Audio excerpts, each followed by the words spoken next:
जो संत राजा परीक्षित की खबर लेने के लिए वहां आए। देखो, एक धर्मात्मा राजा को जब श्राप लगा तो बड़े बड़े संत गुफा साधना छोड़कर के उनकी खबर लेने आए और कहे, राजन हमें बड़ा ही दुख हुआ, एक नादान बच्चे ने नादानी कर दी और आपको 7 दिन का श्राप दे दिया। राजन ये बहुत बुरा हुआ। परीक्षित ने कहा, महाराज जो हुआ तो हुआ, लेकिन अब एक काम करो, एक बात बताओ मुझे। क्या?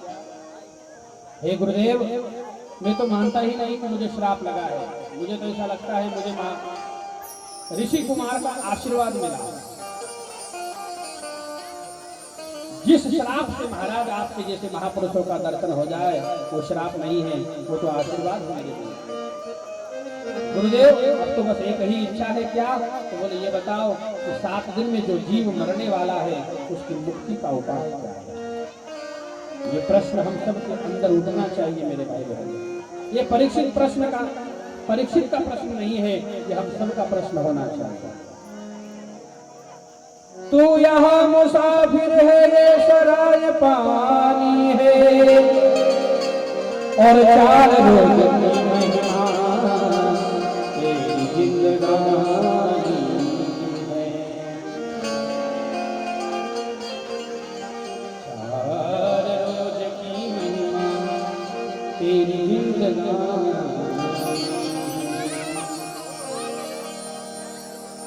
इसलिए इस संसार को 4 दिन का मेला समझो और मुक्ति का उपाय खोजो। मुक्ति कैसे होगी? परीक्षित को मार्ग बताया, सबने मुंह पर हाथ रख लिया, हे भगवान 7 दिन में मुक्ति। राजन हमें देखो, इतनी बड़ी बड़ी दाढ़ी जटाएं हो गई, लेकिन अभी तक एक झलक भी हमने भगवान से नहीं पाया है, तो तुम 7 दिन में मुक्ति कैसे प्राप्त कर लोगे? और उसी समय तत्रापि भवद भगवान व्यासपुत्र यद रक्षामि कामकमानोऽपेक्ष अलक्षलिंगो निजलाभतुष्टो व्रतश्च बालैरवधूतवेश।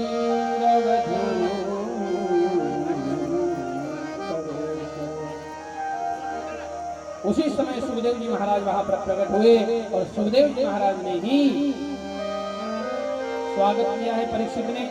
और सुखदेव जी महाराज से वही प्रश्न किया, गुरुदेव ये बताओ कि मेरी मुक्ति का उपाय क्या है? हम सब भी परीक्षित ही हैं। सुखदेव जी महाराज ने कहा, राजन 7 दिन तो बहुत होता है। अरे राजा खटवांग को तो केवल 2 घड़ी में मुक्ति प्राप्त हो गई। जिसको तुम्हारे पास 7 दिन है, हम तुम्हें जरूर मुक्ति का उपाय बताएंगे। हे राजन, जो 7 दिन में मरने वाला है बस वो एक काम कर ले। क्या? अपना मन का कनेक्शन सीधा भगवान के चरणों से जोड़ ले, निश्चित रूप से मुक्त हो जाएगा। मन का जो कनेक्शन है भगवान से जोड़ ले और अलग अलग मुक्ति और अलग अलग कामना और अलग अलग देवताओं की उपासना बताए। क्रम मुक्ति, सत्यो मुक्ति, ऐसे बहुत सारे प्रसंग यहाँ पर भागवत में आते हैं। और कथा आरंभ हुई, विराट पुरुष की स्थूल स्वरूप का ध्यान किया। हे राजन, योग और अभ्यास का मार्ग बताया। मन को जीतो, इंद्रियों को जीतो। और उसके बाद भागवत के 10 लक्षण बता करके प्रथम स्कंद को भी आरंभ किया। तृतीय स्कंद में, द्वितीय स्कंद में जो है ध्यान की विधि बताई, भगवान के स्थूल स्वरूप का उपदेश दिया और सृष्टि कैसे बनी उसका उपदेश दिया और 10 लक्षण बता करके द्वितीय स्कंद को समापन किया। तृतीय स्कंद में प्रवेश किया। तृतीय स्कंद में उद्धव और विदुर की भेंट बताई और उसके बाद विदुर जी मैत्रेय ऋषि के पास गए हरिद्वार, और हरिद्वार में उन्होंने जाकर के सृष्टि का ही प्रश्न किया कि महाराज सृष्टि की उत्पत्ति कैसे हुई। वहां पर भी वो बताया। मनवंतरों की कथा सुनाई, वराह अवतार की कथा सुनाई और हिरण्याक्ष की कथा सुना करके, 24 अवतारों की कथा सुना करके मनु महाराज की जो 5 संतान हुई 3 बिटिया 2 बेटा। 3 बिटियाओं के नाम आकुति, देहुति, प्रसूति, प्रियव्रत और उत्तानपाद महाराज के 5 संतान हुए। उसका वंश परंपरा बताई। और इसी वंश परंपरा में आगे चल करके ध्रुव महाराज हुए। ये ध्रुव कौन है? ये ध्रुव बड़े ही भगवान के भक्त हुए, जिनकी माता जी सुनीति और पिता थे उत्तानपाद महाराज। ध्रुव की कथा सुना करके, पुरंजन पाख्यान सुना करके यहाँ पर जो चतुर्थ स्कंद को भी विराम किया है। और प्रथु महाराज की कथा सुना करके, पुरंजन पाख्यान सुना करके यहाँ पर चतुर्थ स्कंद को विराम किया। पंचम स्कंद में प्रियव्रत महाराज का चरित्र, आग्नेन्द्र, कितने समुद्र है, कितने प्रकार के समुद्र है, उसका वर्णन किया। और उन अलग अलग खंडों के नाम बताए।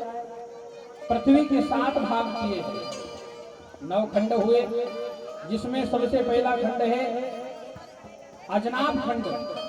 उसी का नाम पड़ा जम्बूद्वीप। 7 द्वीप है हमारे इस भारत के, और उसमें जो अजनाब खंड है वही हमारी भारत भूमि कहलाई। बोलिए भारत माता की जय। जो अजनाब खंड है वही भारत भूमि कहलाती है। उसका वर्णन करके जो है जड़ भरत की कथा सुना करके रघुगण का भी उद्धार किया। और पंचम स्कंद में नरकों का वर्णन किया। जरा थोड़ा सा माताओं जरा ध्यान देना भाइयों, नरकों का वर्णन किया है पंचम स्कंद में। ये नरक किधर है? नरक किधर है तो बहुत ध्यान देना।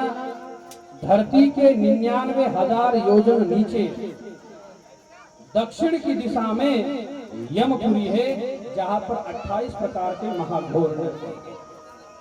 कितने प्रकार के? 28 प्रकार। जो दूसरों को बुरी नजर से देखते, 4 मेहमान यदि घर में आ जाए और रोटी बनाने से मन उसका जो है आलस करे, तो ऐसी नारी को जो है 28 प्रकार के नरक का मतलब ये मत समझना एक ही नरक में हजारों नरक है वहां पर, और हर प्रकार के पापी के लिए हर प्रकार की फैसिलिटी वहां पर रखी गई है। बोलिए भक्तवत्सल भगवान। जो लोग चोरी डकैती दूसरों का धन लूट लेते हैं, उनको तांबस्त्री नरक में फेंका जाता है ले जाकर के, जहाँ पर तांबे से तपी हुई भूमि होती है और उस पर नंगे पांव दौड़ाया जाता है। रो रो महारो रो, असी पत्रवन पाक, ऐसे नरकों के नाम है। 28 प्रकार के घोर नरक है जिसे पापी को फेंका जाता है। सुखदेव जी ने परीक्षित से कहा, राजन नरक में जाना है क्या? बोले गुरुदेव नहीं। तो फिर एक काम करो क्या? बोले भगवान के नाम का आश्रय ले लो, तर जाओगे। बोले महाराज तो फिर नरक से क्या भगवान के नाम से तरा जा सकता है? बोले बिल्कुल, भगवान के नाम में शक्ति है, इसलिए कर सकते हो।